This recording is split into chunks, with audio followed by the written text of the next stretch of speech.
नमस्कार, मी DS लोखंडे पाटील चालू वार्तामध्ये आपलं सर्वांचं मनापासून स्वागत करतो. पाठीमाग व्हिडिओ पाहताय. एका साईडला सांगितलं जातं घरून काम करा कारण पेट्रोल वाचेल. शाळेतल्या विद्यार्थ्याचा ऑनलाईन लेक्चर घ्या कारण बसला लागणारं इंधन किंवा शिक्षकाच्या गाडींना लागणारं पेट्रोल हे वाचेल.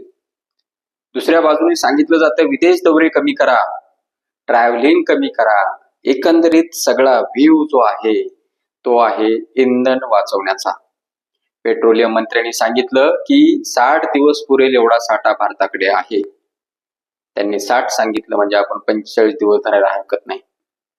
एका साईडने तुम्ही जनतेला मोठमोठ्या गोष्टी सांगताय, दुसऱ्या साईडने महाराष्ट्रामधलेच तुमचे मंत्री 40-50 गाड्या घेऊन फिरतायत. लोका सांगे ब्रह्मज्ञान आणि आपण मात्र कोरडं पाषाण. काय सांगायचंय जनतेला? तुम्हाला सांगायचंय काय की जनतेनेच हे सगळं करायचं का? तुम्ही नाही करायचं का?